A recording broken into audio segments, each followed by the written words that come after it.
first time it happened, I thought I was awake. The room looked normal. The ceiling fan was still. Light from the street lamp leaked through the blinds in thin, crooked lines. My door was open just enough to let the hallway darkness spill in. Nothing felt strange at first.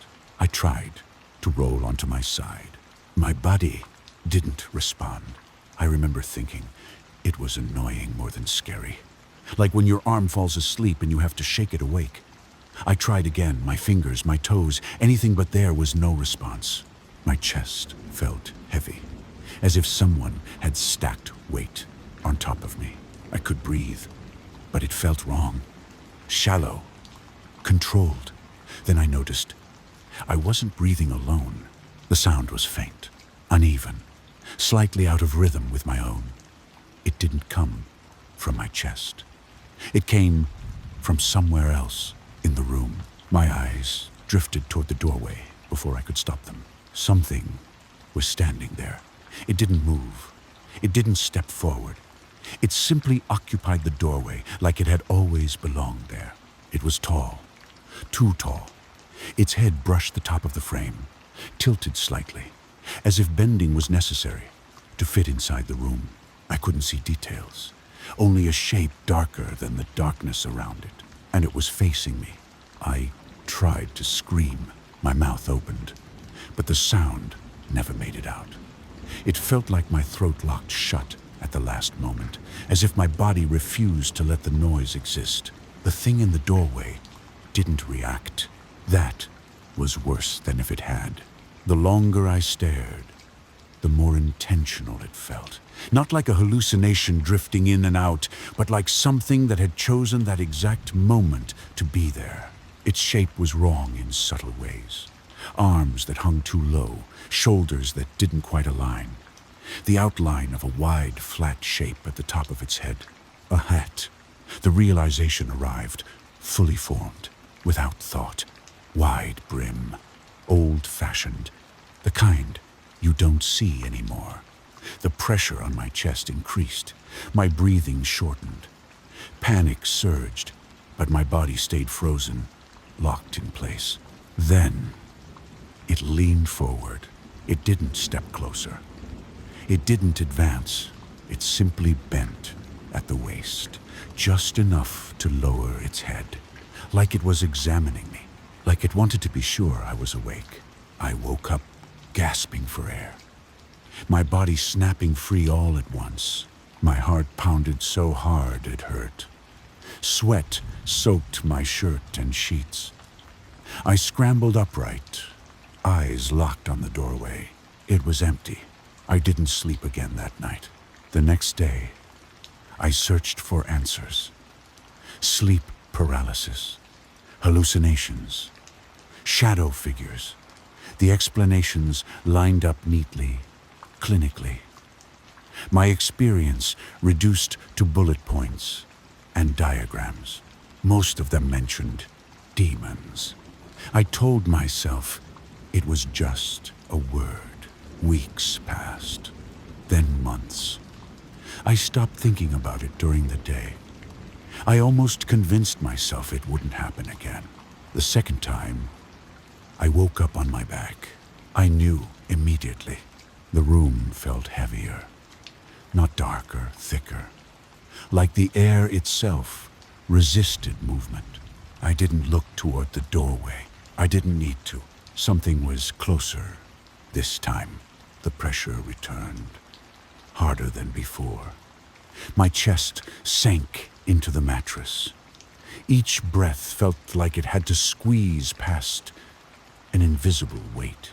Then I felt hands, long, cold, resting just below my collarbones, not gripping, waiting. I don't know how long it stayed there. Time stretched into something unrecognizable. My thoughts came apart in pieces. I focused on breathing, on staying conscious, on not looking up. My eyes moved anyway. Its head hovered above me, close enough to block what little light reached my face. There were no features, no eyes, no mouth that should have been there, except there was a mouth. It was open, not wide, like a scream, but long, too long, stretching downward, disappearing into the blackness of its face. I felt pressure in my ears, like standing too close to something loud, but there was no sound, no breath, no voice. Then it lowered its head. The darkness inside its mouth hovered inches from my face, and I understood, without being told, that if it touched me, something would change. I woke up screaming after that. It stopped pretending. It didn't wait months anymore. Sometimes it came twice in a week.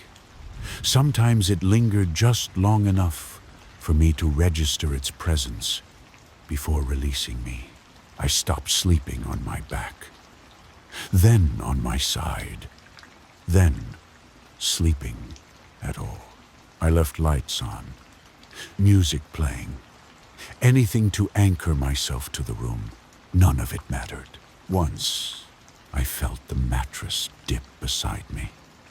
Another time, the pressure settled directly on my chest before I even realized I was awake. The worst part wasn't the fear. It was the familiarity. It didn't feel like something new anymore. It felt like something returning. The last time I saw it, I didn't wake up first. I realized I was paralyzed in the middle of a dream, my body shutting down before my mind could catch up. It was already there, standing over me, closer than it had ever been. I fought harder than ever before. I forced my breathing.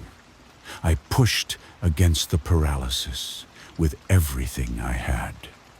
Something shifted just slightly, and for a moment, I thought I was winning. The thing reacted, not violently, not suddenly. It leaned down until its head was directly above mine. The darkness of its face swallowed what little light remained. I felt its weight increase, not just on my chest, but inside it, like something pressing down on my lungs from within. Its mouth opened again, longer this time. I felt something brush my cheek.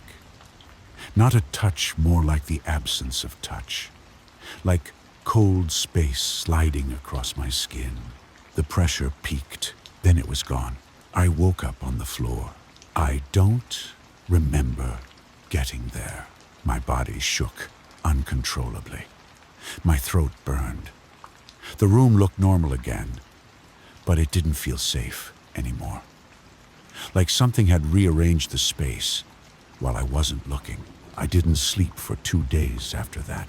When I finally did, I made sure every light was on. I stayed on my side.